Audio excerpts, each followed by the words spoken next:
Bonjour à toutes, bonjour à tous, bienvenue à cet événement Back from SIGGRAPH Asia 2024.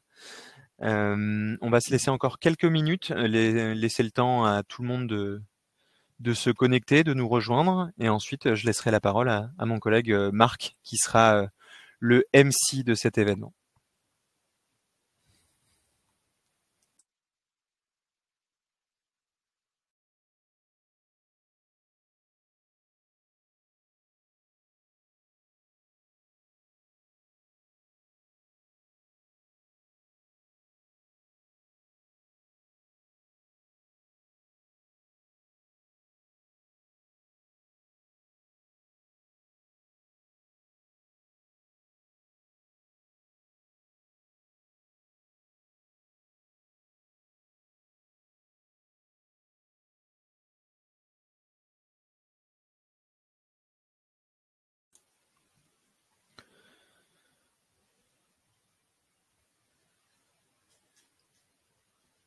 Bon, je pense qu'on peut lancer, Marc, quand tu veux.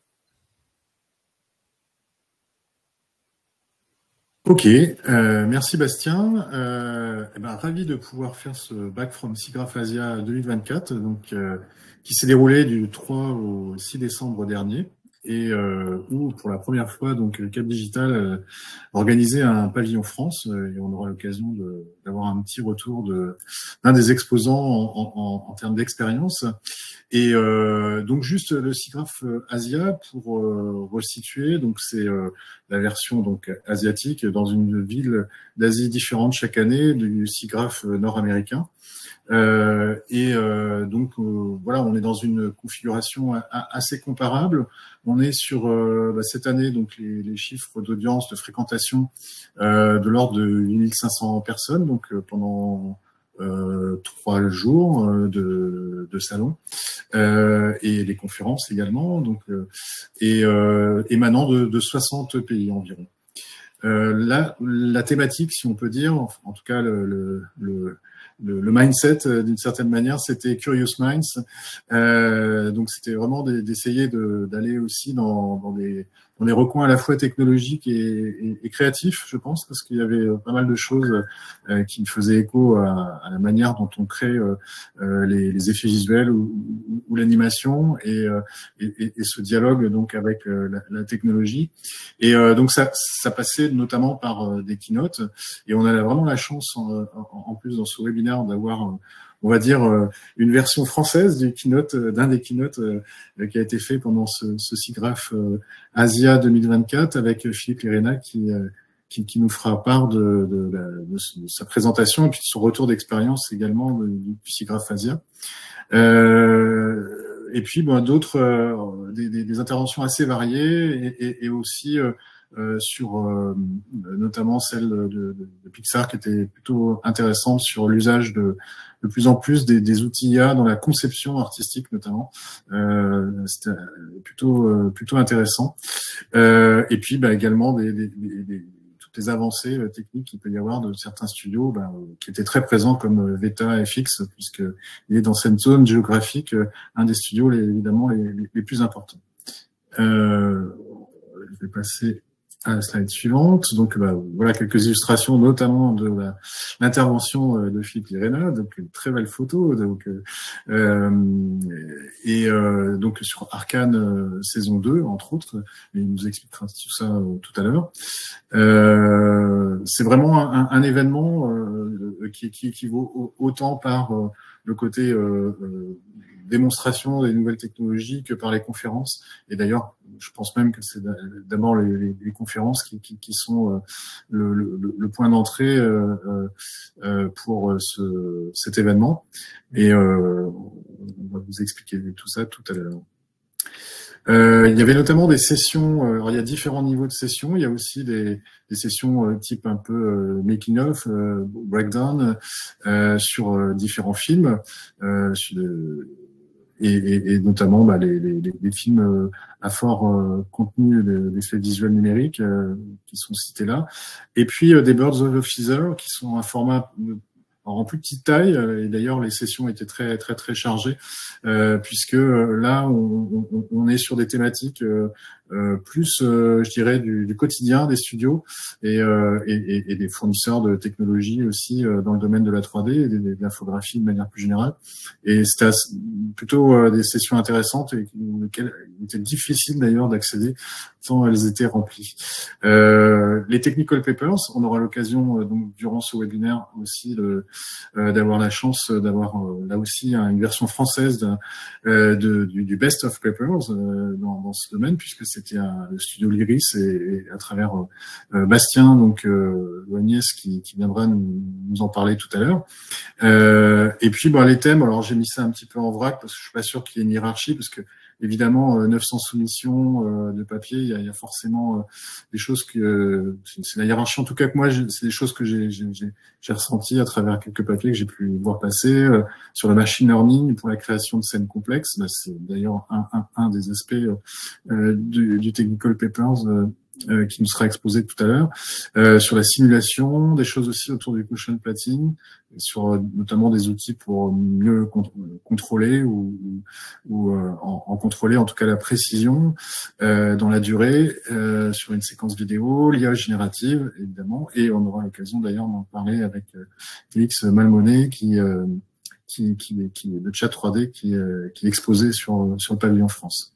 Et puis un cocorico aussi. Alors, comme souvent, on a tendance à s'y habituer, mais sur le SIGGRAPH US déjà, mais là sur le SIGGRAPH Asia, il y a eu un film de court-métrage qui a été Best of Show, donc un film donc de l'école de Lille Pictura qui a remporté le premier prix, un très beau film en 3D façon volume, animation en volume, et donc voilà, je vous enjoins à regarder, de très belles factures. Voilà, donc juste sur cet aspect peut-être intéressant quand même à citer, c'est la répartition des papiers, des technical papers, parce que de ce point de vue-là, on constate notamment que à 90%, on est sur des thèmes comme la modélisation 3D, la géométrie des scènes 3D, le traitement d'images fixes ou vidéo, donc compression, etc., et le rendu et la visualisation. Et puis, bien sûr, aussi l'animation et la simulation 3D. Et tout ce qui est plus interactivité, immersif, réalité augmentée, étendue, c'est quand même un peu plus marginal, quoi. C'est ce qui ressortait d'une étude qui a été faite par les gens du SIGGRAPH sur les typologies d'articles techniques qui leur étaient présentés. Et voilà. Je passe donc maintenant sur la partie expo. On avait plutôt des entreprises donc présentes en Asie, à l'exception de Sony qui était très très présent pour le coup, qui est bien évidemment, Panasonic dans une moindre mesure, Veta aussi, et puis des distributeurs ensuite de solutions technologiques comme Crescent. Je le mentionne parce que il a déjà une relation commerciale avec notamment un des acteurs qui était sur le pavillon France, qui est 4D Views, puisque Aneda, Crescent va durant l'année 2025 monter un studio assez important de tournage cinéma sur Tokyo, dans lequel il y aura fond LED, un des plus grands fonds LED en tout cas en Asie, et puis 2 studios 4D Views pour faire de la capture vidéo volumétrique, et puis également de la mocap, enfin voilà, des moyens très très modernes. Et ce qu'on constatait aussi, c'était quelques présences de start-up qu'on avait déjà vues pour certaines sur le SIGGRAPH US, 2 startups chinoises qui sont notamment sur un domaine concurrent de celui de chat 3D, qui sont Dimos Tech et Tripo AI, nouveaux venus, enfin en tout cas il me semble, parce que ils ont l'air quand même tout récents, sur tout ce qui est texte et images tout 3D.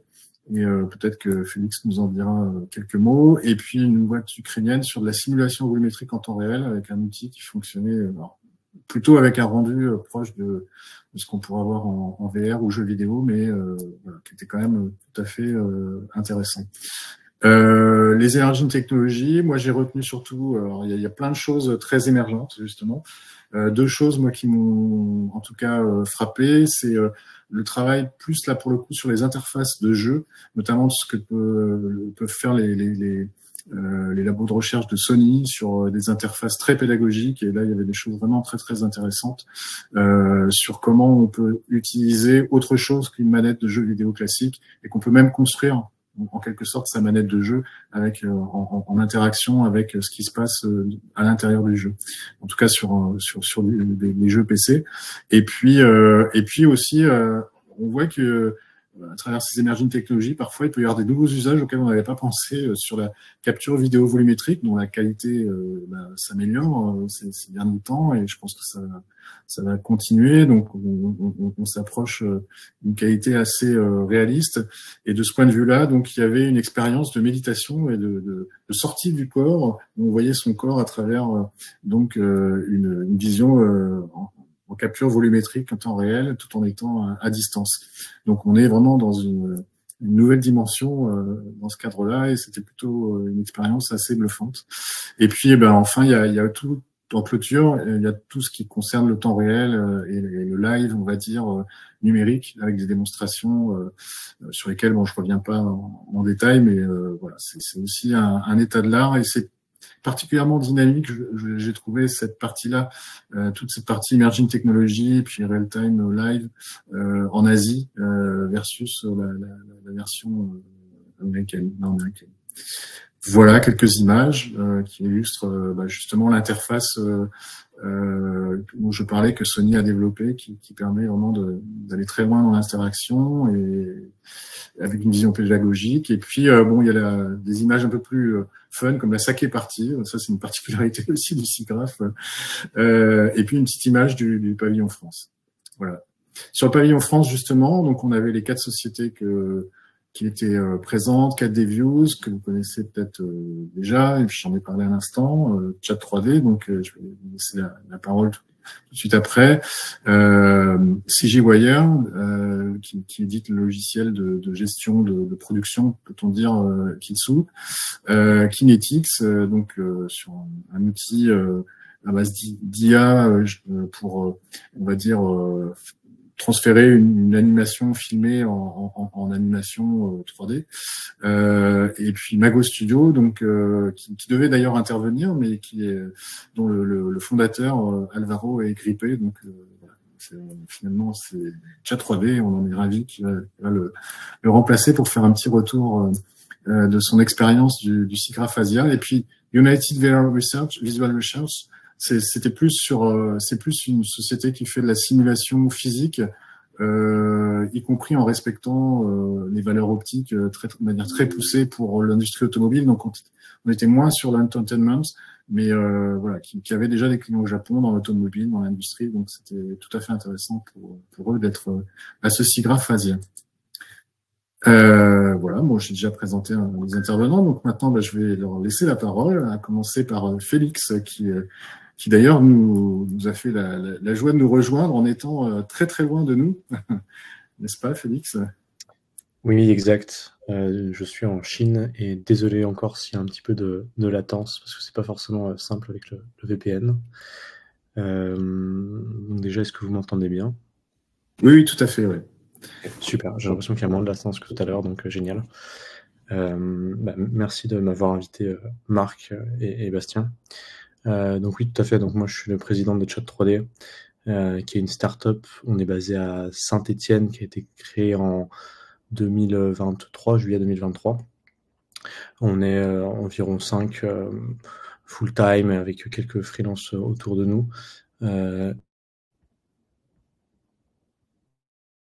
On est spécialisé dans la recherche et le développement de technologies pour passer d'images 2D à objets 3D, à des assets 3D. Donc très très tendance en effet ces temps-ci, notamment avec du Gaussian splatting, des modèles de diffusion d'images, un peu de NeRF aussi, parfois des algorithmes de rotopologie. Et on se spécialise là-dedans pour particulièrement, en tout cas initialement, le secteur du jeu vidéo, mais maintenant pas mal aussi le cinéma d'animation. D'où aussi ma présence en Chine ces temps-ci, parce qu'il y a pas mal de studios sympas qu'on est en train de visiter. Et également dans dans tout ce qui est VFX et également tout ce qui va être VR, AR. D'ailleurs, mon associé Glenn, lui, sera au PIDS, donc avec Cap Digital dans quelques jours maintenant. Voilà déjà une brève introduction. Est-ce que tu veux, Marc, que je parle un petit peu de comment on est arrivé au Japon, etc. Oui, puis surtout, quel a été votre retour en termes de contacts que vous avez pu faire sur place? Vous étiez déjà en plus au SIGGRAPH US à Denver, donc j'imagine que vous avez ressenti des différences, peut-être que voilà. Et puis, est-ce que ça vous fait progresser surtout dans la meilleure compréhension de vos clients, de votre marché? Et Ouais. voilà, l'époque des clients potentiels. Donc déjà peut-être pour du pratico-pratique, nous, donc moi j'étais seul à m'être déplacé. C'est contrairement au SIGGRAPH à Denver, là où on était deux. Personnellement, je trouve que c'était beaucoup plus confortable à deux. Donc je recommande pas de le faire seul. C'était quand même très fatigant et moi j'ai pas pu faire le tour des autres, enfin même ne serait-ce que des autres stands trop, et encore moins voir des conférences. Ensuite, nous on était venus un jour, enfin moi j'étais venu du coup un jour avant. Je recommande aussi pour éviter le jet lag de venir un peu avant. Moi j'avais pas pu. Et dans le salon, donc par rapport au SIGGRAPH Denver, forcément il y avait beaucoup plus d'acteurs asiatiques. Pour autant, personnellement, et je pense que c'était le cas de d'autres entreprises, je m'attendais à ce qu'il y ait un peu plus d'acteurs japonais. Or, il y avait aussi beaucoup de Chinois et de Coréens. Donc voilà, mais quand même très pertinent. Donc, tout comme le SIGGRAPH Denver, c'était très ciblé, un public très ciblé. Il y avait peut-être un peu moins de décisionnaires. Je dirais que le niveau des personnes qu'on rencontrait était peut-être légèrement plus bas. On voyait que c'était quand même pas les mêmes personnes globalement qu'au SIGGRAPH Denver. Donc ça, c'était aussi assez intéressant. Nous, en l'occurrence, ce qui était peut-être plus accessible qu'à Denver, c'est le partage avec les autres entreprises. Donc en effet, nous, avec nos concurrents, mais aussi pas mal avec Zebra AI que tu as cité, Marc, juste avant. Nous, aussi concernant les dialogues qu'on a eu avec les entreprises, donc, étant donné que nos concurrents sont chinois, on a vu qu'il y avait une grosse,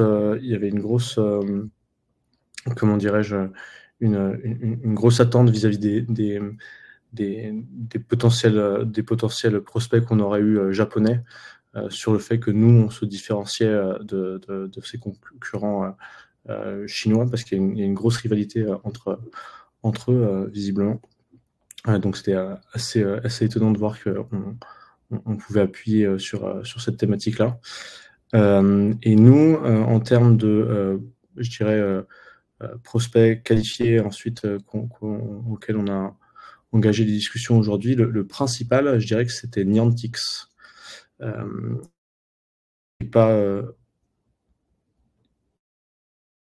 est pas basé au Japon, Niantix, qui est basé à San Francisco.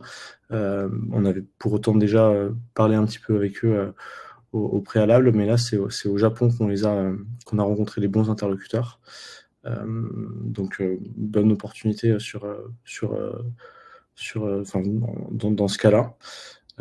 Donc pour l'instant on a commencé à parler avec les équipes japonaises, et ils nous ont réorienté vers les équipes américaines, et après quelques autres petits studios, plutôt là pour le coup sur l'Asie. Donc pertinent aussi. Au total, on a je dirais 5 grosses conversations avec des studios qui ont été enclenchées suite au salon. Je dirais que par rapport au prix du salon, c'est plutôt bien rentable parce que cette année, vu les aides du CNC qui s'étaient rajoutées dessus, c'était pas forcément très cher. Moi, je m'étais pris pas forcément, enfin, je m'étais pris un petit peu en retard pour prendre les billets d'avion, donc j'en avais eu pour, je dirais entre 600 et 700 euros aller-retour. Et l'hôtel était vraiment pas cher, la bouffe sur place, pareil, avec la monnaie sur place qui est largement plus faible que l'euro. Donc voilà, je pense que j'ai à peu près tout balayé. Je sais pas, Marc, si tu vois d'autres choses. Non, mais peut-être d'une manière générale, qu'est-ce qui vous intéresse dans le marché asiatique aujourd'hui? Est-ce que vous pensez que c'est un marché où vous avez des chances de percer? Alors, pour le coup, en tenant bien compte des particularismes politiques ou géopolitiques, comme tu le disais. Et ben, en l'occurrence, nous, donc là, on explore un petit peu.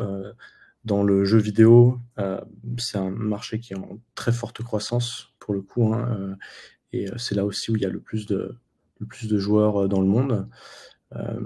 Pour tout ce qui est UGC, etc., les premiers joueurs qui vont dépenser le plus, par exemple, c'est les Sud-Coréens, qui étaient largement présents avec une grosse délégation et pas mal de visiteurs aussi sud-coréens. Donc évidemment, nous, ça nous intéresse. Aujourd'hui, nos clients sont plutôt sur l'Amérique du Nord et en Europe un petit peu. Mais donc c'était assez exploratoire, je dirais. Donc pour une mission exploratoire, c'était plutôt bien réussi. Là, en l'occurrence, la Chine, c'est un petit peu différent parce que il y a une pénétration qui est peut-être un petit peu plus difficile. Les contacts à maintenir le sont peut-être un petit peu plus, malgré le fait qu'il y ait pas mal de studios d'animation, en tout cas français, qui bossent avec des studios chinois. C'est le cas par exemple de Miraculous Corp. En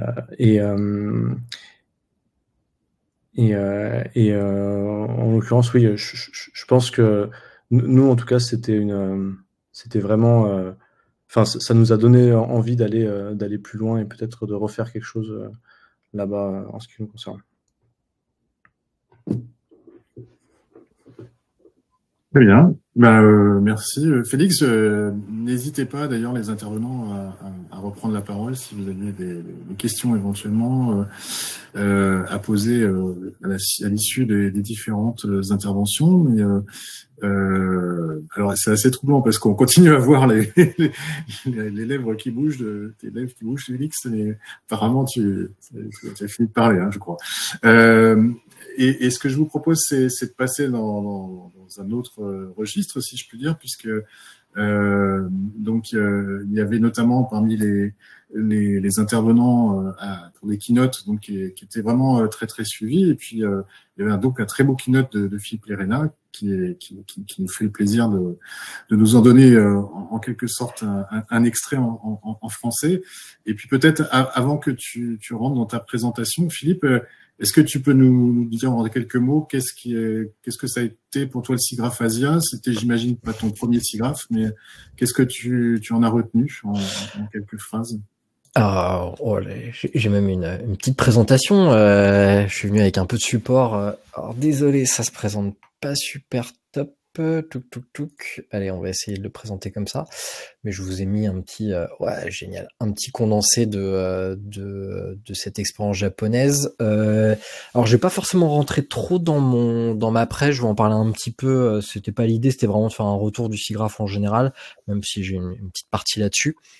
Et donc pour répondre à ta question d'introduction, oui, c'était pas mon premier SIGGRAPH tout court, c'était mon 4e, mais c'était mon premier SIGGRAPH Asia. Et c'est une super expérience et ça me donne vraiment envie de recommencer. Là, je suis très curieux de voir ce que ça va donner. Alors peut-être que tu as peut-être un peu plus d'infos, mais j'ai l'impression quand même qu'il y a eu un effet Tokyo versus Denver. Je crois que, bon, en tout cas, c'était un petit peu la discussion qu'il y avait dans les couloirs.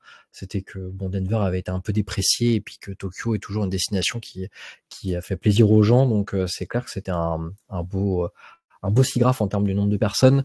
Il y a eu la press release qui est sortie il y a pas longtemps, donc quasiment 9000 personnes peut-être, ou je crois que ça les a dépassés. Donc voilà, c'était c'était pas mal. Donc oui, c'était pas mon premier effectivement. Alors je l'ai fait à la fois en tant que sur le pavillon France à l'époque de Mercenaries Engineering, et puis je l'ai fait en 2023 là sur la grande scène de la production session. Donc c'était ma deuxième production session du SIGGRAPH, pour tout dire. Mais un petit retour, donc c'était le pitch de mon retour du SIGGRAPH, donc mon retour d'expérience. Tac. Est-ce que si les slides passent, c'est génial. Alors l'histoire, c'est que pour moi, ça a été, j'ai été contacté directement par l'organisation du SIGGRAPH en septembre, où la personne qui était le chair de la production session m'a contacté pour me dire on est très intéressé pour que tu fasses un petit talk sur Arcane. Donc voilà, ça avait démarré, la prise de contact avait démarré en septembre, et donc voilà, ce que je voulais dire par là, c'était que j'ai été invité, c'est qu'il y a quand même une super chance qu'on sollicite pour participer au SIGGRAPH. Voilà, il y a eu 2 mois pour faire le talk. C'est un temps assez standard que j'ai l'habitude, donc ça a été assez smooth. Le truc qui était un petit peu tendu, c'était que la fin de la diffusion d'Arcane était dans les dernières semaines de novembre et que le talk était début décembre. Donc c'était à la fois une chance que les deux soient aussi resserrés, mais j'ai écrit des trucs du talk quand peut-être il a fallu un petit peu affiner, parce que parler d'un succès alors que le truc n'est pas diffusé, c'était un petit peu un challenge. Donc il a fallu un peu se projeter de ce qui pouvait se passer, il a fallu le réécrire. En tout cas, ajuster un petit peu les petits détails. Alors pour la blague, je sais pas comment vous avez fait le trajet. J'ai discuté avec des gens d'Important Looking Pirate qui ont triché, qui ont pris Air China. Moi, j'ai fait un beau tour par le sud pour rejoindre Haneda. Donc c'est pas ma première fois au Japon. J'avais jamais fait un trajet aussi long. Ça m'a permis d'avoir la super chance de faire une magnifique photo du mont Fuji. Je sais pas si d'autres gens qui ont fait le vol ont eu cette chance-là, mais ça a été un plaisir de voir ça, chose que j'avais jamais réussi à faire en photo. J'ai eu la chance d'être invité aussi à visiter des studios. Ça, c'est un peu le before SIGGRAPH dans les jours précédents. J'ai eu la chance d'aller chez Production AG, où j'ai pu visiter un vrai studio 2D old school. Donc vraiment, je suis allé dans les cubicles où ils sont en train de dessiner des trucs à la main et tout, hyper old school. C'était adorable. Et vous avez en photo avec moi les directeurs d'animation, directeurs de projet de Production AG, beaucoup de gens qui étaient du studio Ghibli, avec qui j'ai eu la chance de manger et de pouvoir échanger sur un peu l'avenir de l'animation. C'était hyper enrichissant, et je remercie encore les gens de Production AG qui m'ont accueilli à bras ouverts. Je peux pas montrer de photos de Production AG puisque il y a des NDA, tout ça, donc on peut pas montrer à l'intérieur, mais voilà, il y a quelques photos que je peux vous montrer. J'ai eu la chance d'être invité à la Toei, et la seule photo que je peux vous montrer, c'est le dernier étage de la Toei avec la vue sur le mont Fuji qui est tout au fond. Alors moi, j'étais épaté, et puis eux, ils étaient en mode très blasé que je prenne en photo le mont Fuji. Je me suis dit que ça devait ressembler à des gens qui visitent Illumination et qui voient la Tour Eiffel, qui devaient être blasés toutes les semaines de voir la Tour Eiffel. Moi, j'étais pas blasé du tout de voir le mont Fuji. Encore une fois, les gens de la Toei m'ont accueilli à bras ouverts, donc ça a été super. Là, on est sur un studio qui est beaucoup plus moderne, il y a de la 3D, le bâtiment est super ultra neuf. Et puis il y a sur Marza aussi, Animation Planète. Je crois que c'est eux qui ont fait le dernier Sonic là, en tout cas qui sont porteurs de la licence Sonic. Donc il y a une division de chez Sega. Moi je suis un grand fan d'Albator, donc vous me voyez en photo devant l'affiche du film Albator qui a dû être fait en 2013. Voilà, ça a été l'occasion aussi de discuter avec les équipes, de visiter le studio. C'était très sympa, donc voilà, vraiment l'accueil japonais jusqu'au bout des ongles, enfin c'était hyper agréable. Mais plongeons dans le SIGGRAPH, et donc je sais pas si les vidéos vont marcher, ils sont fluides, ça saccade un petit peu, donc voilà pour compléter un peu les photos qu'on a vues. Donc là c'était à l'intérieur du centre de conférence du SIGGRAPH. Quand on arrivait, ça ressemblait à ça, et puis quand on descendait, donc les petits escalators, hop, on arrivait avec le petit registration qui est ici, avec les student volunteers qui sont avec leur super veste japonaise orange et rouge. Alors ils ont des codes couleurs, le rouge chez les team leaders, les oranges chez les student volunteers, il y a du bleu qui font je sais pas quoi, il y a des noirs qui font les photos. J'ai pas tout suivi, mais en tout cas ils étaient bien présents, c'était hyper agréable, j'en parlerai un petit peu plus tard. Et donc pour les confs, les confs auxquels j'ai pu participer, je me suis principalement focus sur les production sessions parce que je voulais savoir si j'étais pas trop ridicule. Forcément, dans ma conf, j'ai fait un peu d'espionnage industriel avant de faire la mienne. Je me suis aussi, donc forcément, je suis allé voir les confs, les talks de Ultraman Rising. Il y en avait 2, un qui était porté par, je crois, par The Foundry, si mes souvenirs sont bons, et un autre qui était une production session telle que celle que j'ai faite dans la même salle. Donc c'était cool aussi de repérer la salle avant de faire le talk. C'est quand même agréable aussi de sentir un peu le public, de sentir un peu tout ce qui se passe. Et donc je vais voir donc les 2 confs d'Ultramarine Rising fait par Aiden Jones, VFX Sup de ILM et qui a fait aussi The Good Oli qui est un autre projet d'anime. Super cool, moi j'aime beaucoup l'esthétique d'Ultramarine Rising. Il y a vraiment des choses ultra intéressantes, ça m'a inspiré sur des choses que j'ai ramenées chez Fortiche et j'espère qu'on va pouvoir en discuter. Je suis un gros fan aussi de la série Shogun, donc je suis allé voir les VFX in Shogun qui était porté par les gens d'Important Looking Pirate, qui avaient d'autres talks, j'ai pas pu voir tous leurs talks, mais voilà, il y avait un talk sur donc Shogun, l'Enviro, et puis c'était, je pense, c'était assez cocasse de voir des VFX portés par des gens de la Suède qui présentent Shogun à Tokyo.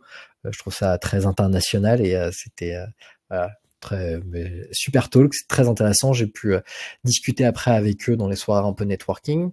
J'étais très curieux aussi de voir Ueta en animation, forcément. Il y avait donc un talk sur War is Over, qui est un short qui a gagné l'Oscar du meilleur short d'animation. Je peux plus vous dire si c'est cette année ou l'année dernière, enfin en tout cas 2024 ou 2023, je me rappelle plus. 2024, ouais. 2024, okay. Donc il a gagné l'Oscar 2024. C'était très intéressant à voir. Voilà, c'est du animation non photoréaliste, donc on est vraiment dans le cœur aussi de ce que fait Fortiche. Donc il y avait de l'espionnage industriel. Un tool très technique comme Ueta sait le faire, avec beaucoup de données de fabrication et beaucoup de données de pipeline, donc c'était très enrichissant. Et puis je suis allé voir, j'ai pas assisté à tout le talk, mais voir aussi un peu par curiosité, voir ce que faisait Ueta sur Alien Romulus. Il y avait un petit talk. Alors ce qu'a dit Marc, effectivement, on a l'impression qu'Ueta ils sont pas loin, ils sont dans la zone Asie australe et tout ça. Alors pour avoir discuté avec des gens de chez Ueta, c'est plus de 10 heures de vol pour faire la Nouvelle-Zélande de Tokyo. Voilà, nous on a mis français, je pense 12-13 heures pour certains et j'en parlerai du retour. Donc bon, ils sont pas loin, mais ils sont pas super proches non plus. Et c'est vrai que ça m'a fait prendre conscience que la Nouvelle-Zélande c'est très loin. Voilà. Mais en tout cas, effectivement, Ueta était en force. Il y avait une grosse équipe avec, je crois que c'était le seul studio qui avait un vrai stand de recrutement. Il y avait pas mal de recruteurs, donc ouais, il y avait une belle démonstration de force. Plusieurs talks, je crois qu'ils en avaient 4 ou 5, au moins 4 à coup sûr. Donc belle démonstration de force de Ueta. Donc dans les talks, bah voilà, j'en ai parlé d'Ultraman Rising. Voilà une petite vidéo que j'ai fait de Hayden qui parlait de Ultraman Rising et donc des références à Ultraman historique. Je suis allé voir aussi les keynotes. Alors officiellement, j'étais pas une keynote. Marc m'attribue l'étiquette keynote. Je pourrais expliquer pourquoi. Je pense que tu l'as interprété en tant que keynote, mais ça n'en était pas une. Donc je suis allé en voir 3. Donc une sur le close. Je fais une petite vidéo après. Je suis allé voir la grosse keynote de Sony. Quand je dis grosse, c'était vraiment le gros déballage. Il y avait plein de monde. Enfin, c'était assez impressionnant. Et puis il y avait aussi, juste avant ma presse, il y avait donc c'était très intéressant, une keynote sur la diversité, aussi bien ethnique que de genre, dans l'animation de production, avec, j'ai oublié son nom, mais une productrice historique de Space Jam et de Pixar. C'était hyper intéressant, avec le boss de Polygon Pictures, qui était le host de la discussion, donc mais très cool. Voilà, et voilà, et j'ai une petite vidéo sur la keynote. Alors, j'ai pas tout compris le concept de cette keynote. Je sais pas s'il y a d'autres personnes qui ont assisté à ça. S'il y a d'autres personnes qui veulent commenter dessus, je prends les commentaires. J'ai pas su... Voilà, il y a un twist, ils ont utilisé de la vapeur pour reshaper le vêtement. Voilà, j'ai pas compris l'enjeu vraiment technique derrière ça. Il doit y en avoir un, clairement, tout le monde était épaté. Moi, je suis arrivé un peu comme un cheveu sur la soupe aussi, donc j'avais peut-être pas tout suivi toute la keynote, mais je sais pas si quelqu'un en sait plus. Ouais, t'étais pas le seul, en tout cas. Okay, je peux te le dire. Ok, bon bah voilà. En tout cas, c'était plutôt sympa. Il y avait surtout en plus pas mal d'images de défilés internationaux. Enfin, c'était assez impressionnant, mais j'ai pas suivi tout l'enjeu tech, mais je pense qu'il y en avait un et je suis passé un peu à côté. Puis SIGGRAPH, c'est toujours l'occasion de faire du networking. Hein. Alors là, j'espère que je leur ai pas demandé leur avis, mais il y a une petite photo d'une grosse équipe de R&D, dont Bernard qui est juste à côté de moi. Donc, si vous m'avez identifié en train de faire ce petit signe-là, vous avez quelqu'un qui a un grand sourire, qui s'appelle Bernard, qui est un des créateur du Goshen Splatter, qui a été cité plusieurs fois, donc j'ai eu la chance de boire une petite bière avec lui. Donc voilà du networking en plus de superstars. Puis il y a un bout de l'équipe Adobe francophone qui est présente, qui sont toujours de bonne compagnie. C'était un plaisir de les voir. Et puis on a eu une SIGGRAPH Reception avec du kabuki ou du no, je suis plus très à jour sur le théâtre. Voilà, c'était il y a pas mal de monde, c'était assez agréable. Et voilà, un petit exemple de ce qu'il y avait qui relie le SIGGRAPH avec la culture japonaise. Et puis Marc en a parlé, mais la saké party avec Paul de Webeck qui a ouvert ce fût de saké. Alors, mon enregistrement est en train de caler. Voilà, Paul de Webeck, qui est une des figures de la technologie de l'entertainment, qui était là pour distribuer du saké. Voilà, je suis allé manger avec un copain qui est à Osaka aussi, ça fait plaisir, qui est aussi dans l'industrie, qui fait de la prestation IT et un morceau de wasabi que ça fait longtemps que j'avais pas vu du vrai wasabi, donc voilà une petite photo du off SIGGRAPH. Et puis donc mon talk qui était pas une keynote mais qui s'est transformé un peu en keynote. Je vais en parler un petit peu. J'ai pas de slide là-dessus, mais pour ceux qui connaissent peut-être un peu le SIGGRAPH, donc c'est très alimenté par les student volunteers qui font l'organisation et qui fluidifient un peu tout ça. Et en fait, j'ai reçu un mail d'un des leaders des student volunteers qui m'a proposé en fait de faire une session que pour les student volunteers. Donc en fait, ils ont une salle spéciale qui est très petite, hein, qui contient une vingtaine de places. Je sais pas s'il y a d'autres speakers qui étaient là qui ont eu l'occasion de le faire. Mais en tout cas, ils m'ont donc convié et c'est tombé pile poil puisqu'ils m'ont convié dans les premiers jours, donc le mardi, ça m'a permis de faire une répète de mon talk. Et je regrette pas du tout parce que ça m'a permis j'avais pas tant répété talk que ça puisque, comme je l'ai dit, je l'avais jamais fait avant, donc c'était spécial SIGGRAPH. Donc ça a été l'occasion de le répéter, d'avoir un public, d'avoir des questions, de voir aussi le rythme. Donc je suis très content et ça m'a donné un autre avantage, c'est le fait que tous les students volunteers me connaissaient après. Donc ça a été très facile après de couper à la queue ou de temps en temps de demander des questions et d'être identifié. Donc si vous avez l'occasion, je vous invite vraiment à le faire. C'est à la fois une bonne occasion de rendre en tout cas un peu rendre quelque chose aux students volunteers qui sont donc volontaires, à la fois en plus de roder votre talk et puis en plus ça vous permet d'avoir des petits avantages avec les students volunteers qui sont là. Et donc ce talk, voilà, ça c'est une petite photo. Donc il y aura pas de vraies images du talk puisque pour la simple et bonne raison que on garde le talk privé pour des questions de droit aussi avec Riot. Et puis c'est un peu la politique de Fortiche en tout cas que moi j'essaye de mettre en place, qu'il faut être sur place pour le voir. Ça fait partie un peu de la plus-value. Donc pour ceux que ça intéresse, on sera sur d'autres événements, je vais en parler après. Donc voilà le setup, voilà une photo d'Urico qui est la chair de Production Jason qui m'a pris en photo durant la répète. Pour faire un petit résumé du talk, donc l'idée c'était de parler des coulisses de la saison 2 d'Arcane. Et puis là vous avez eu quelques slides de l'évolution de la collaboration, le début de Fortiche, la collaboration entre Riot et Fortiche pour produire Arcane. Le pipe un peu spécial de Fortiche, hein, comme on mêle la 2D et la 3D, un peu nos spécificités, et la stack technique qui est derrière, basée sur Maya, Houdini, un pipe en Python, enfin voilà. Et donc le thème était basé vraiment après sur la rupture qu'on a fait, enfin comment on a poussé la qualité de la saison 1 à la saison 2, et donc il y a une grosse partie de mon talk qui était basée sur l'intégration d'Houdini à plus grande échelle. On avait utilisé Houdini déjà sur la saison 1, mais on l'a utilisé à beaucoup plus grande échelle sur la saison 2, en particulier sur une créature qui est Warwick. Alors désolé, je spoil pour ceux qui n'ont pas vu la saison 2, mais qui est un des persos qui arrive donc dans la saison 2, et ça a été un gros enjeu. Pour moi, c'est la première créature que Fortiche a fait. C'est pas un caractère, c'est une créature. Donc, il y a eu de la simulation complexe, il y a eu vraiment des enjeux techniques spécifiques à ce personnage-là. Donc, ça a été une partie de mon talk. Et puis aussi des FX 3D, qui ont été quelque chose qui a pris de l'ampleur en saison 2, par rapport à la saison 1. Il y avait un peu de FX 3D, mais là, il y a eu beaucoup de choses beaucoup plus complexes.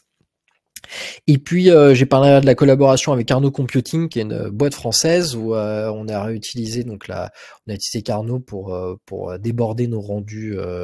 Et puis ça a émané sur un projet un peu délire sur le fait que on a fait un POC avec Carnot pour transformer la chaleur des ordinateurs en bière. Et j'en profite puisque ça faisait partie de mon talk du SIGGRAPH, mais nous sommes en train d'œuvrer avec Ariane, je ne sais pas si elle est là dans les participants, en tout cas à déposer un technical paper pour 2025, donc qui s'appellera Render Farming Beers. Donc on a la deadline du 23 là, donc on est en train d'œuvrer avec Ariane pour faire un papier scientifique de comment transformer de la puissance de rendu en chaleur pour faire des bières. Et on espère qu'on sera sélectionné, on espère que ça débouchera sur un talk à Vancouver en 2025. Voilà, il y avait une petite photo, voilà, il y avait Marc a partagé une photo, je remercie les photographes du SIGGRAPH qui ont partagé une ou deux photos, voilà, des photos de l'assemblée. Et puis l'after SIGGRAPH, je suis allé rendre visite à la team Baguette / Pavillon France aussi, qui faisait leurs photos. Et puis, qu'est-ce que j'ai mis et oui, et puis j'ai eu l'occasion d'être invité. Il y avait le démarrage du World of VFX Day, je crois, qui était donc qui démarrait le vendredi, qui est donc un cycle de conférences sur les VFX, qui était streamé depuis le Japon. Et donc le démarrage était, vous voyez, Hugo Guerrera, qui a une chaîne YouTube qui s'appelle Hugo Desk, il me semble, donc qui démarrait donc cette session World VFX Days depuis chez Megalis. Et donc c'était la soirée de démarrage où il y avait tous les pontes, il y avait Marcos, de Arnold, Paul de Webeck, tout ça. Voilà, donc c'était l'occasion aussi de discuter avec plein de monde et de continuer à faire du networking. Et puis c'était l'heure du retour. J'ai fait un petit film voilà, du centre de Tokyo dans le taxi avant l'aéroport. Et puis le trajet surprise de pas faire le tour dans le sens inverse, enfin toujours dans le même sens en fait, c'est ça le secret. Donc voilà, donc je pense que tout le monde, enfin pas mal de monde comme moi a fait le tour du monde en fait durant cette semaine. Et c'était une grande première pour moi. Merci Philippe pour ce beau tour d'horizon. Du coup, tu as balayé tous les sujets effectivement qu'on n'avait pas forcément traités sur les coulisses et tu étais au cœur de l'événement au plan des conférences, ce qui était difficilement notre cas nous pour le coup parce qu'on était vraiment monopolisé par le pavillon et son organisation. Alors j'ai pas expliqué l'histoire de la keynote, je suis désolé. En fait l'histoire c'est que en fait d'habitude pour ceux qui ont peut-être fait des production sessions du SIGGRAPH, il y a quand même un côté très académique au SIGGRAPH et il y a un côté pupitre avec le micro, et les gens même des production sessions ont pas trop tendance à avoir un truc qui est dynamique. Ça peut être un peu en tout cas, moi, c'est ce que je reproche. Ça peut être des fois un petit peu plombant. Alors, ça dépend vachement des speakers, mais ça reste quand même des gens devant un pupitre et c'est pas très dynamique. Et puis là, au moment de la répète, j'ai pu discuter avec l'équipe technique. Donc, c'était super bien organisé. En tout cas, ça fait partie des retours que j'ai. Moi, j'ai trouvé que côté speaker, en fait, ça marchait très très bien. Il y avait des temps de répète, c'était très facile à mettre en place. J'ai pu discuter avec donc les techniciens de la sonorisation, et donc je leur ai demandé si c'était possible d'avoir un micro HF, et en fait au lieu de faire la lecture comme vous avez pu voir sur mes vidéos devant le pupitre, et j'ai pris le micro HF et puis je me suis lâché à me balader sur la scène, ce qui a donné cette sensation de keynote, mais ce qui n'était pas du tout le but au démarrage, hein. C'était prévu à la démarrage que je sois devant le pupitre. Mais voilà, comme le matos était là et ça a marché, ça a donné ce côté un peu plus vivant et un peu plus dynamique, et ce qui a peut donner l'impression d'une keynote, mais j'étais pas flagué keynote en fait, malheureusement. Peut-être une prochaine fois. Ouais, moi, ce qui m'a un petit peu frappé dans le bon sens au sein de ta keynote, enfin surtout à l'issue de ta présentation, c'est les questions qu'il y a eu portaient beaucoup sur ces allers-retours constants que tu es amené à faire, j'imagine, à ton poste entre les besoins créatifs et la technologie telle qu'elle évolue, avec toujours cette phase quand même de test pour que les outils soient à la portée des créatifs. Et ça, c'est un souci constant. Alors, évidemment pas que Fortiche, mais ça reste quand même un des ADN forts que tu as pu développer. Oui, bah c'est un gros sujet aujourd'hui c'est le sujet, je pense, du centre de beaucoup de studios aujourd'hui. C'est Pixar, je crois, qui dit que la technologie nourrit l'art et que l'art challenge la technologie, pardon. Désolé de ce Jean-Claude Van Damme-isme, mais et donc ouais, on est en plein dedans et donc beaucoup de gens, il y a quand même un public étudiant ou aussi d'industriels qui cherchent un peu à comprendre quelles sont les clés de comment ils arrivent à percer cette symbiose ou ce couple. Et voilà, beaucoup de questions étaient autour de ça. J'ai eu la chance d'avoir, tu le pointais, c'est vrai que la session a duré 45 minutes, je l'avais timé à 45 minutes et je crois que j'ai fait 46 minutes. Et puis j'ai eu 35 minutes de questions derrière. J'ai été chanceux parce que ça n'a pas été le cas pour toutes les production sessions, donc je pense que c'est un bon indicateur que la presse a plu. Et donc, tu disais que tu allais refaire cette présentation dans le cadre Alors, oui, on est au Zénith de... Non, donc avec Fortiche, on sera au PIDS vendredi matin. Ça sera pas du tout la même présentation puisque j'étais tout seul sur scène pour Tokyo. Là, ça sera une presse avec... donc, je serai accompagné, épaulé ou épaulé, ça dépend... en tout cas avec des superviseurs de département donc qui ont eu les mains vraiment à 100% dans Arcane. Donc on va faire une petite presse du making of d'Arcane. Puis on espère que cette presse elle va vivre et puis qu'on pourra l'emmener sur d'autres events. Je pense qu'on va soumettre, je vais un peu spoiler, mais il y a déjà le comité du CIRAF 2025 qui m'a contacté pour qu'on soumette une présentation. Donc je pense que ça va être un peu dans l'inspiration de ce qu'on va présenter au PIDS. On va essayer de soumettre un production session pour Vancouver 2025. En tout cas, il y avait du public qui était intéressé pour ça. Donc voilà, l'idée n'était pas que là c'était un truc qui était un peu perso aussi à Tokyo. Là, l'idée c'est de faire vivre ça avec une équipe et qu'on soit plusieurs sur scène. Et juste pour finir, une dernière question, et il y en a peut-être d'ailleurs dans le chat par ailleurs. Arcane, pardon, il n'y aura pas de saison 3 a priori là, Oui, c'était une des questions. Il y a quelqu'un qui m'a demandé, effectivement, qui m'a dit est-ce que vous n'avez pas trop la pression pour la saison 3? Et malheureusement, cette personne-là a découvert, il a fallu que je lui annonce qu'il n'y avait pas de saison 3 d'Arcane. Ouais. Il a donné quand même quelques éléments sur le fait que vous allez lancer un projet plus produit à tout point de vue par Fortiche, quoi.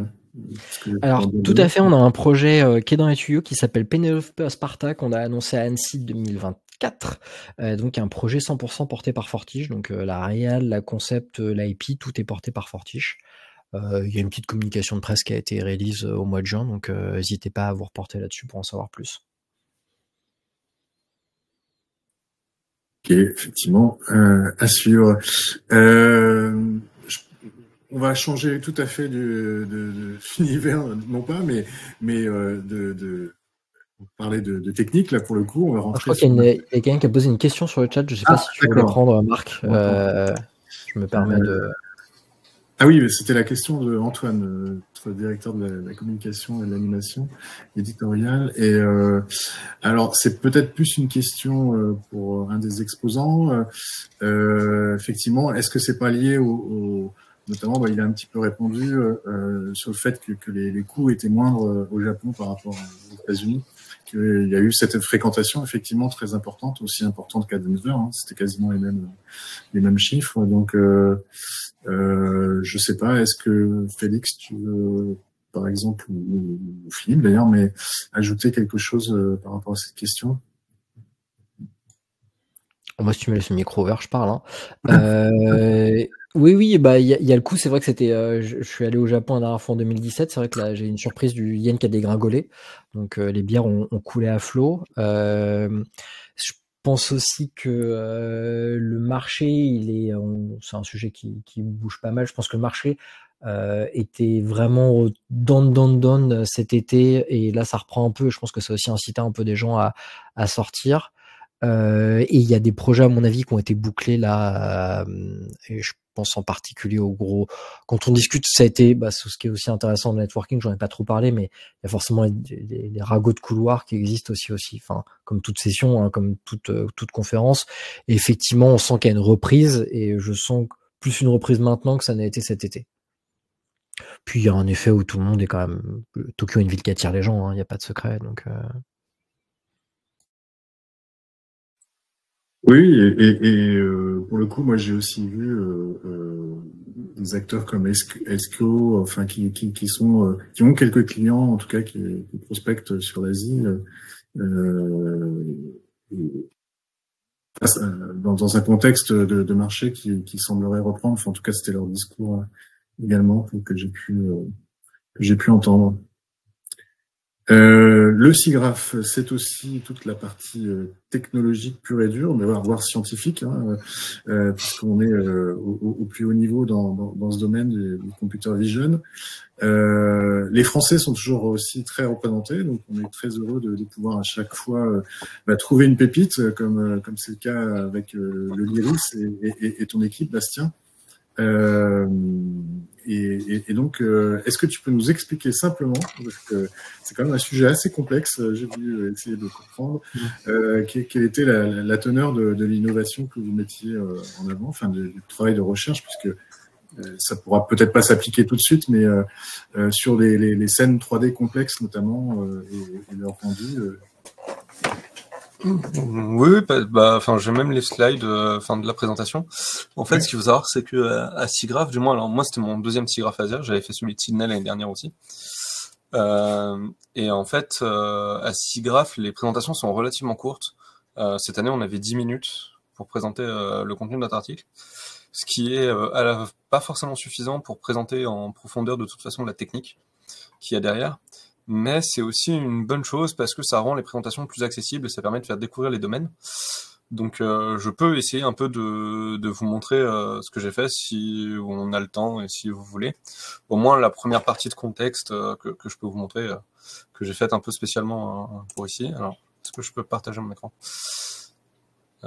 Sélectionner un écran. Non, alors pas celui-là. Celui-là. Voilà, donc oui, comme vous l'avez dit, SIGGRAPH c'est aussi de la recherche en tant que chercheur. Donc on a énormément de petites présentations d'une dizaine de minutes. Il y en a c'est à peu près 4 ou 5 toujours en même temps tout au long de la conférence. Ce qui nous empêche pas d'aller voir les sessions intéressantes de Weta. J'étais à la tienne aussi, Philippe, évidemment, etc. Et donc voilà, donc tu m'avais dit de le montrer. Voilà le petit trophée aussi du Best Paper. Évidemment, que je suis allé chercher sur scène devant quelques milliers de personnes. C'était un peu stressant, mais ça s'est fait. Donc la contribution, le scrambling domaine différenciable. Alors déjà, je vais parler un peu du rendu, c'est-à-dire du rendu photoréaliste. Le principe du rendu photoréaliste, si on le prend dans son cœur, c'est on va avoir une modélisation 3D. Alors là, j'ai pris un objet très simple. Moi, je suis pas du tout artiste. C'est déjà bien au-delà de mes capacités de faire ce vaisseau. Et donc, on va avoir des artistes qui vont modéliser en 3D une géométrie. Donc, comme on le voit ici, donc avec le siège, les antennes, etc., et aussi des matériaux. Notamment ici, en fait, ce qu'on voit en orange, c'est la coupole que j'ai rendue transparente pour les besoins ici, mais on va avoir un matériau de verre, etc. Et en fait, le but du rendu photoréaliste, ça va être de transformer cette représentation informatique en quelque chose qui va être vraiment plausible. Et pour ce faire, donc par exemple ici, donc là c'est exactement le même vaisseau, alors l'angle de la caméra est un peu différent, mais c'est exactement le même vaisseau, où on voit qu'on a des réflexions de lumière, notamment du fait qu'on a quelque chose de très métallique, on a des ombres, etc., et des lumières, on voit qu'on a le vert, donc en fait là on le voit peut-être pas bien à cause de la résolution, mais il y a le léger décalage très caractéristique du vert, etc. Et en fait pour faire ça, on va vraiment simuler la partie physique qu'il y a derrière la lumière. C'est-à-dire qu'on va prendre des sources de lumière et on va émettre des photons comme elles en émettent entre guillemets dans la vraie vie.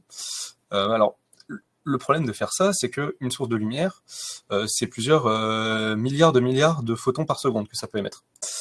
Et on n'a pas la puissance de calcul pour simuler ça, malgré qu'on ait des super render farms qui apparemment peuvent faire de la bière, ce qui était une très belle surprise du talk de Philippe. On y pensera peut-être pour la recherche. Ça nous intéresse en tout cas comme technologie. Et donc on va pas pouvoir tout faire. Donc simuler ces photons, ça veut dire, ces particules de lumière, ça veut dire les faire partir de la source, l'interaction avec le monde, savoir comment ils vont réagir à certains matériaux, etc. Donc c'est quelque chose d'assez complexe. Donc en fait, ce qu'on va faire, c'est qu'on va pas en simuler plusieurs milliards, en fait on va en simuler que quelques dizaines, voire centaines de millions pour ça. Alors du coup, si on prend le truc mathématiquement, alors prenez pas peur pour les maths, au pire il y a un exemple un peu plus loin, mais globalement c'est ce qu'on appelle la méthode de Monte-Carlo. On va prendre moins de choses. C'est juste pour décrypter un peu, bon désolé, le texte est un peu off, désolé pour ça. Globalement, pour décrypter ce que dit la formule, c'est à gauche, on va avoir une moyenne avec ce F là qui va représenter le processus de rendu. Et donc on va moyenner les résultats de tous ces petits photons là qu'on a envoyés dans la scène, et ça va converger vers une valeur qui se trouve être l'intégrale de F. Donc un truc qui est important, c'est que ces rayons-là, on va de base, on les choisit aléatoirement. C'est-à-dire, on va prendre des rayons. Alors, pourquoi aléatoirement et indépendamment? C'est pour pas biaiser, pour pas qu'on ait toujours les mêmes chemins de lumière, etc. Dites-moi si je suis pas clair, hein, d'ailleurs. Je sais pas si... Voilà.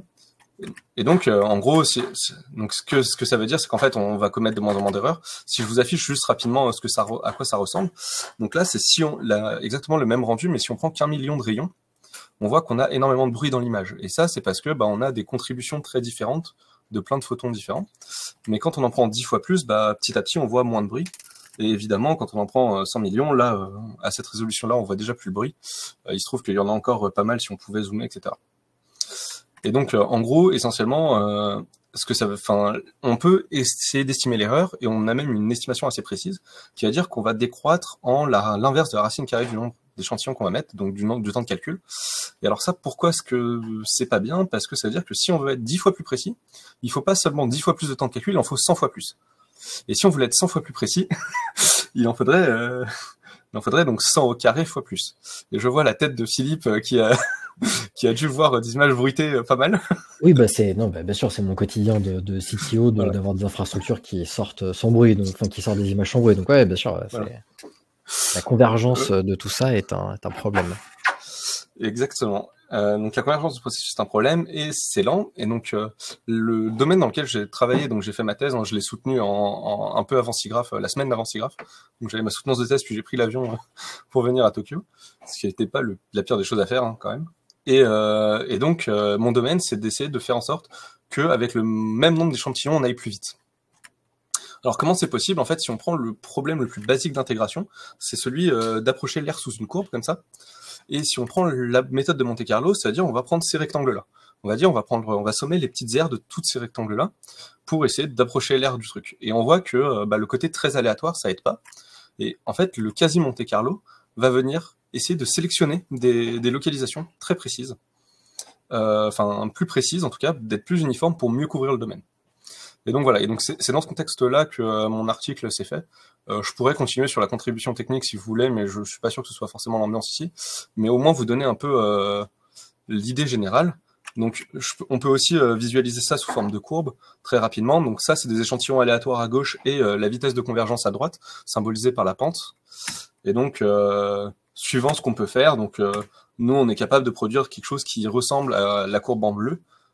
Si on prend par rapport à la méthode de Monte-Carlo de base, c'est incomparablement plus rapide. Hein. Là, ce qu'on voit, c'est que, c'est vrai que j'ai pas sorti les images avec la quantité de bruit, mais c'est vraiment, on peut pas vraiment faire mieux que la courbe bleue. Et ma contribution, en fait, elle va venir optimiser en plus, rajouter un côté d'optimisation pour certaines choses là-dedans, quoi. Voilà. Bon, après, je pourrais continuer. Hein. J'ai toutes les slides, hein, si vous voulez derrière, mais je suis pas sûr que ce soit forcément très important. Non plus. J'espère que c'était clair en tout cas. Oui, tout à fait. Et donc ça, c'est les recherches. Mais on est dans la théorie. Est-ce que sur le plan pratique, il y a des obstacles à ce que se mette en place cet algorithme, Alors, ce que j'ai développé, oui, il y a un gros obstacle de mémoire parce que l'optimisation, malheureusement, ça coûte cher. L'idée, en fait, c'est que si on prend les commentaires des reviewers, ce qu'ils nous ont dit, c'est qu'on avait beaucoup.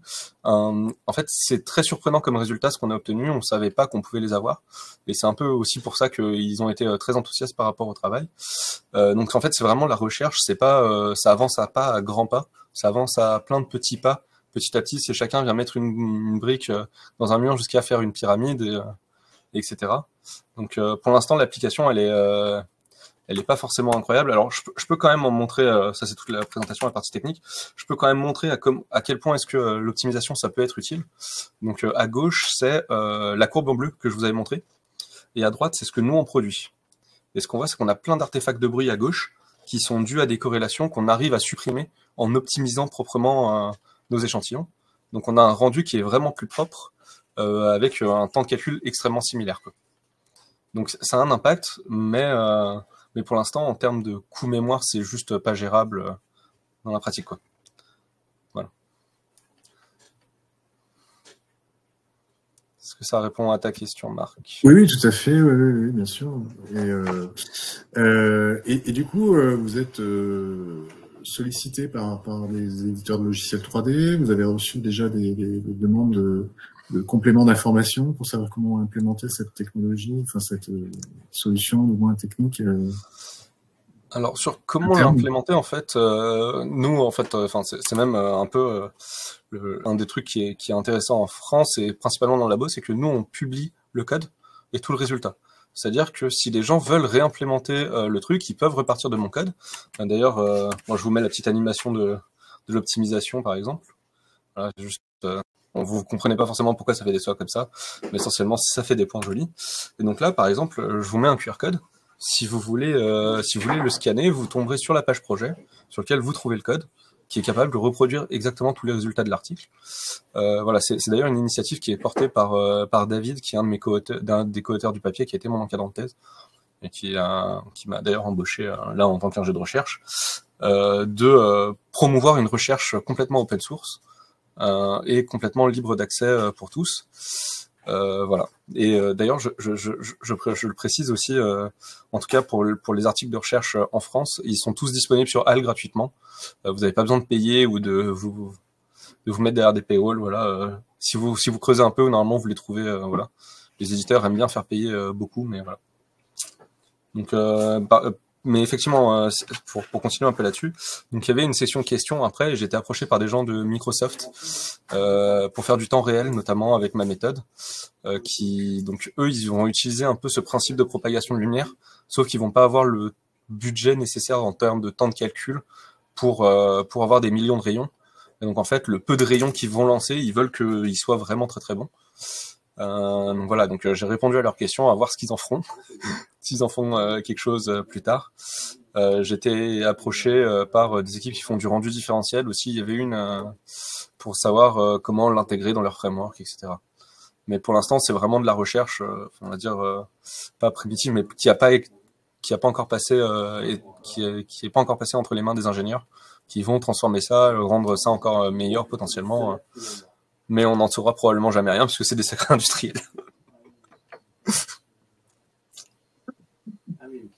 Merci Bastien. Je sais pas, est-ce que Philippe, c'est une préoccupation, enfin comment vous fonctionnez par rapport à la R&D, de ce que j'ai compris, où vous essayez d'intégrer des solutions qui sont déjà malgré tout testées, enfin qui sont déjà suffisamment opérationnelles dans vos workflows, mais est-ce que ce type de solution vous regardez aussi un peu plus en amont, ce qui pourrait se passer en rendu?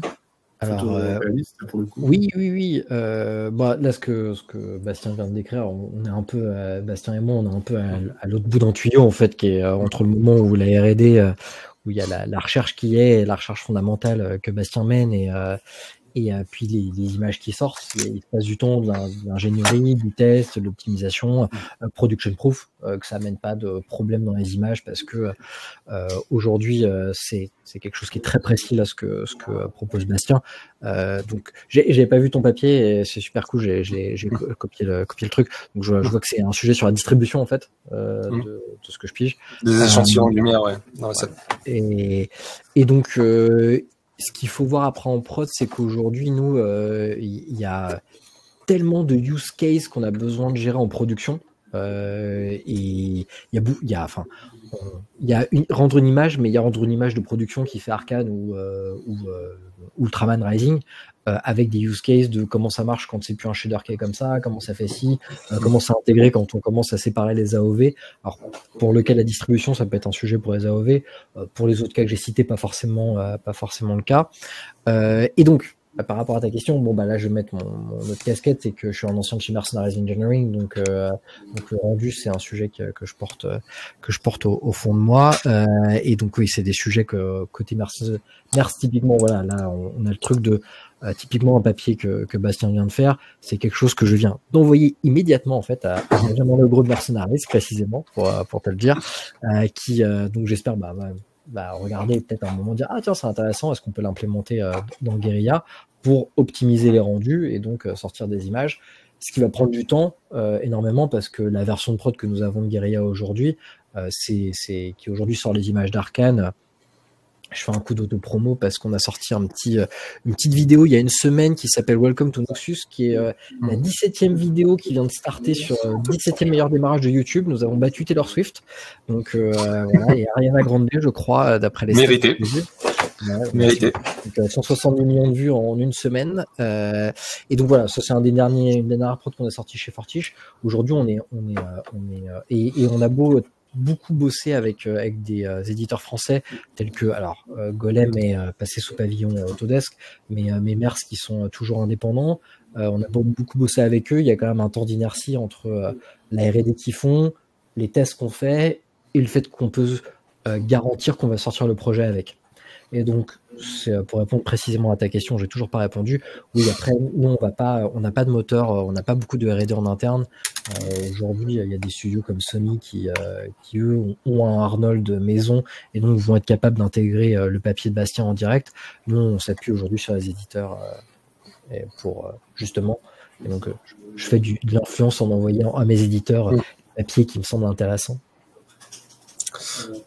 Si je peux mettre une pierre un peu à la suite de Philippe, c'est un truc que je trouve vraiment très très intéressant, enfin peut-être d'un point de vue recherche.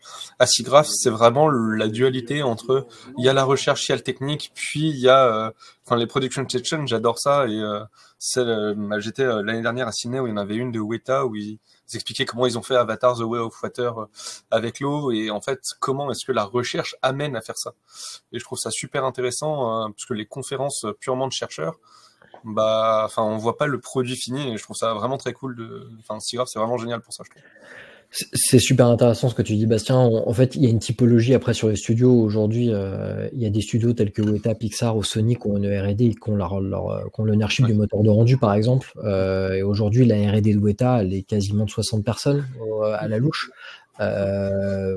Et donc ils ont leur propre moteur de rendu qui s'appelle Manuka qui est à top of the notch sur beaucoup de techno, donc ils peuvent intégrer ça. C'est vrai qu'aujourd'hui des studios que ce soit comme Fortiche, mais je crois j'ai vu qu'il y avait Clément de Micros qui était dans le chat aussi. Voilà, Micros ont des studios un peu plus honorables en termes de R&D. Ils ont une très belle R&D Micros, mais ils n'ont pas au niveau d'avoir un moteur de rendu maison. Donc on vient s'appuyer sur les éditeurs pour faire ça. Effectivement, comme le dit Bastien, là, SIGGRAPH, on a toute la chaîne entre l'idée et le moment où ça produit l'image. Alors après, Weta c'est un cas particulier puisque je me souviens du talk. Ce que j'en retiens le plus, c'est l'indécence des moyens qu'ils ont. Je sais pas à quel point je peux dire des trucs, mais c'était vraiment au stade où ils voulaient filmer des trucs, ils construisaient une piscine 3 fois plus grande qu'un truc olympique. Ils en ont strictement rien à faire. Ils ont des moyens absolument colossaux pour ça, quoi. Mais il faut, voilà, Weta, là, on est dans l'extrême, l'extrême. Ils le disent eux-mêmes, c'est le data center le plus puissant de l'hémisphère sud. Ce studio d'animation. Voilà. Ils ont des moyens démesurés. Paraît-il qu'ils ont un IRM dans le sous-sol pour pouvoir faire alors je sais pas quelle techno ils utilisent pour filer les images pour pouvoir en faire des modèles 3D, mais c'est ça Weta, c'est des moyens démesurés.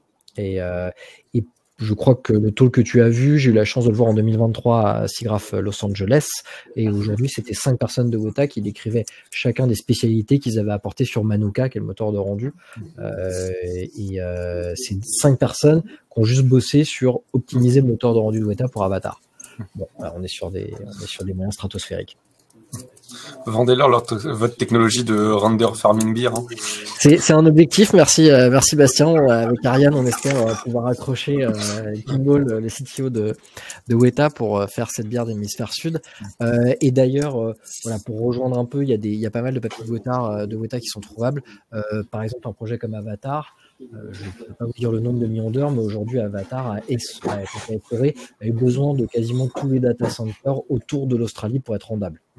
Donc, ils ont dû avoir le data center d'Amazon Disney, de Amazon Disney, mais sûrement, je crois qu'il y avait une carte, ils indiquaient qu'ils avaient utilisé aussi les autres data centers d'Asie du Sud.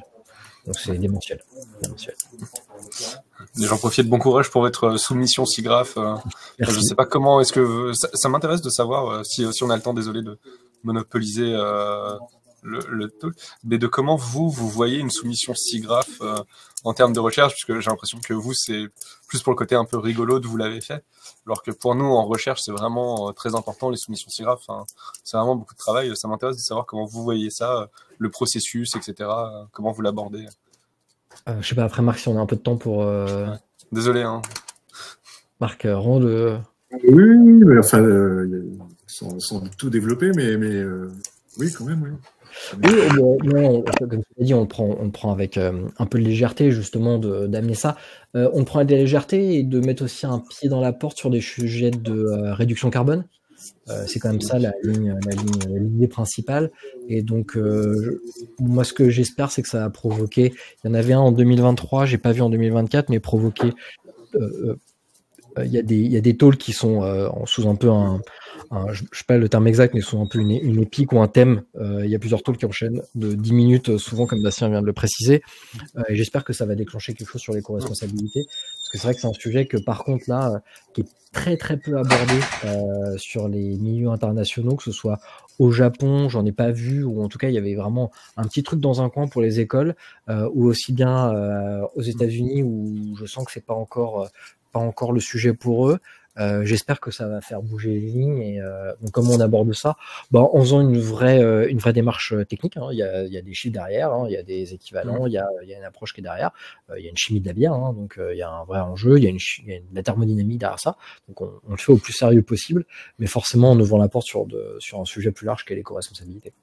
Et puis vous le faites avec un partenaire, alors qui n'est pas connu forcément à l'international, mais qui a déjà mis en place des dispositifs de chauffage dans les piscines, enfin, qui a mis des fermes de rendu pour d'autres studios, enfin, je sais pas pour vous, mais au plus proche de zones de chauffage potentielles, quoi.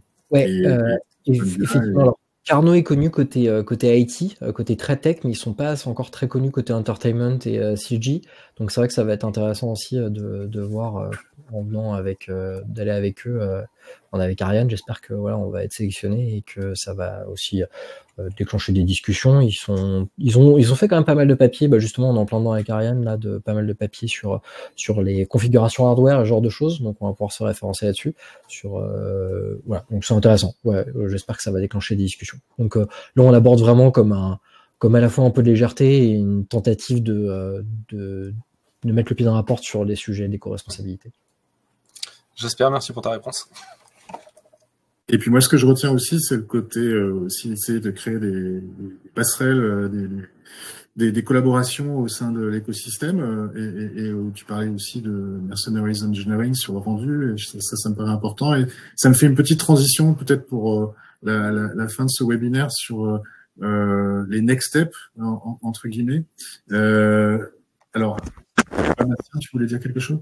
Oui, on a une question dans le chat de Patrick qui se demande, en termes de recherche, les deux événements, à savoir le SIGGRAPH US et le SIGGRAPH Asie, ont l'air de proposer des choses intéressantes, mais d'un point de vue business, est-ce que les opportunités que chacun propose sont au même niveau, au niveau du réseau, de la prospection, ou y a-t-il une réelle différence ? Selon vous? Moi, déjà pour un petit peu répondre de mon côté, je pense que le SIGGRAPH US est très installé en comparaison du SIGGRAPH Asie, d'autant plus que le SIGGRAPH Asie est vachement, c'est très disparate en fonction des éditions, comme le disait très bien Philippe. Là, l'effet Tokyo, ça a vraiment été un côté waouh, et beaucoup de gens ont fait le déplacement pour l'occasion. Pour autant, pour donner quelques chiffres, je crois que l'année dernière à Sydney, on devait être autour des 4000 participants, donc très en deçà des plus petites éditions du SIGGRAPH US, si on peut aller par là. Toujours est-il que on remarque un déplacement de profils toujours très intéressants, où que ce soit aux États-Unis ou en Asie, quel que soit le pays. Mais voilà, il faut pouvoir jauger en fonction des opportunités business des villes qui accueillent le SIGGRAPH avant tout, je pense. Je sais pas si Félix est plus dans la conversation. Hein, non, il a dû nous quitter. Non, parce que enfin eux et d'autres aussi, SIGGRAPH US avaient été surpris, et je pense pour le SIGGRAPH Asie c'est la même chose, par effectivement les profils qui sont très qualitatifs quoi, des visiteurs sur les stands, y compris par rapport à d'autres salons dans ce domaine ou dans l'IT. Enfin, donc il faut quand même avoir ça en tête. Effectivement, il n'y a pas forcément une fréquentation à l'instar peut-être d'autres salons type je sais pas CES ou d'autres, mais on est sur quand même des profils de visiteurs et de contacts assez qualitatifs. Voilà. Est-ce que alors il y a une autre question, on va attendre que la personne la pose. Sur les chiffres de fréquentation de Benoît qui nous donne l'historique et qui est sur Wikipédia. Et d'ailleurs, on peut saluer Benoît Maujean, d'ailleurs, puisque ils viennent de recevoir pour Meshroom un César technique, puisqu'il a été utilisé notamment sur le film Emilia Pérez, mais bon, c'est un outil comment dirais-je, de création de scènes 3D et notamment il va jusqu'aux caméras tracking qui a été grandement utilisé sur le film Emilia Pérez. Donc voilà, c'est peut-être ce sera peut-être l'occasion de voir ces Meshroom un jour au SIGGRAPH également, mais pourquoi pas. En tout cas, une évolution future. Et c'est open source, effectivement, et ça c'est aussi tout à fait important. Je vous propose de faire juste un dernier, justement pour parler des entreprises françaises, qui sont sur ce domaine de la 3D, des effets visuels notamment. On va aussi les mettre en avant à travers le Paris Image Digital Summit très bientôt, puisque la semaine prochaine, donc il y a 3 jours de conférences, dont d'ailleurs auquel Philippe participera. Alors je sais plus, c'est quel jour Philippe que tu interviens pour avec vendredi matin 9h30. Buvez un café avant.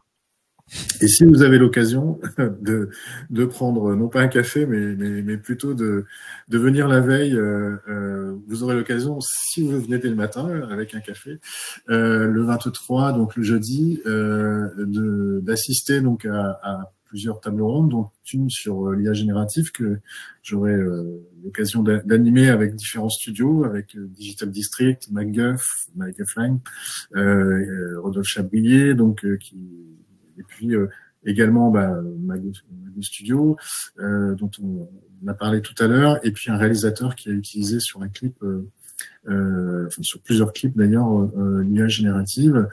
Et l'idée, c'est de voir comment ces outils à différents niveaux, que ce soit pour des fournisseurs de solutions, des réalisateurs, et puis surtout des studios, ça transforme aujourd'hui la manière de concevoir, soit en pré-production, soit même en production. Si on parle par exemple de face replacement, de vieillissement, mais aussi de plus en plus de choses liées à l'animation. Et donc on aura quelques exemples que les studios présents nous dévoileront, et puis surtout on parlera de ce que ça change aussi dans les modes de post-production d'effets visuels au cinéma et à la télévision. Et surtout, donc, au Cap Digital organise aussi le PIDS XP. Donc ça, c'est la partie exposant qui a lieu donc pendant une journée, le 23, le jeudi. Et pendant toute cette journée, donc, il y aura donc déjà des pitchs d'un certain nombre d'entreprises. On en a 13 qu'on a sélectionnées. Je vais vous en citer quand même quelques-unes. Alors, il y avait Chat3D, on a déjà parlé, Armada Studio, CGI Wire, La Planète Rouge, donc plus sur la production avec des décors virtuels, les Tontons Truqueurs, qui feront des démonstrations, y compris d'ailleurs d'applications à base de Gaussian Plating, donc ça sera intéressant. Ils vont essayer vraiment de montrer des choses très très en pointe à cette occasion. Et puis également Popcorn FX, donc Assistant Studio, Ranch Computing, donc ça c'est des habitués pour le coup un peu du PIDS, mais qui font à chaque fois des démonstrations. Et là en l'occurrence, là aussi, ça sera sur une démo de Gaussian Plating. Scan Engine, que vous connaissez sans doute, qui est une filiale de Unity-Image, spécialisée sur le scan des personnages, et Spline, donc qui développe un outil de tracking sans marqueur. Et dont on récupère directement dans les caméras les informations de position des objets dans l'espace. Et donc ce sera pour le coup cette année à l'intérieur même du Centre des Arts d'Anguin que seront exposées toutes ces entreprises, et ce qui est une nouveauté et ce qu'on espère va permettre à ce qu'il y ait vraiment des allers-retours beaucoup plus simples avec la partie conférence. Donc voilà, donc si vous avez l'occasion, venez dès le jeudi, hein, comme ça vous aurez l'occasion de rencontrer toutes ces entreprises et revenez le vendredi matin pour entendre la présentation de Fortiche Studio. Voilà. Et puis donc pour la suite concernant le SIGGRAPH, on est candidat nous et on a demandé à nouveau donc l'aide du CNC pour organiser un pavillon France au SIGGRAPH, non pas US mais canadien, donc à Vancouver en 2025, donc au mois d'août cette fois-ci. Et donc on attend la réponse du CNC incessamment d'ici la fin du mois, et à partir de là, on vous proposera, enfin pour les entreprises qui sont présentes dans le webinaire, et puis bien sûr à d'autres, d'organiser un pavillon France comme on l'a fait pour le SIGGRAPH Asia et le SIGGRAPH US. Voilà, donc on vous tiendra au courant, bien entendu, quand les choses auront avancé de ce point de vue-là. Est-ce qu'il y a peut-être des questions, Bastien? J'ai pas regardé, j'ai un message. Ah oui, Antoine, découvrez les exposants de PIDXP. Voilà, donc il y a une démo que vous propose Antoine, qui renvoie vers la page de notre site où les exposants en question, je pense, sont cités. Les 13 exposants. Non, mais il semblerait qu'on n'ait pas de questions. Donc, ok. C'est le moment de vous libérer. Merci beaucoup, Bastien. Merci beaucoup, Philippe, pour vos interventions très intéressantes et très enrichissantes. Merci. Avec plaisir. Merci. Bonne fin de journée. Bonne fin de journée. Merci. À très bientôt.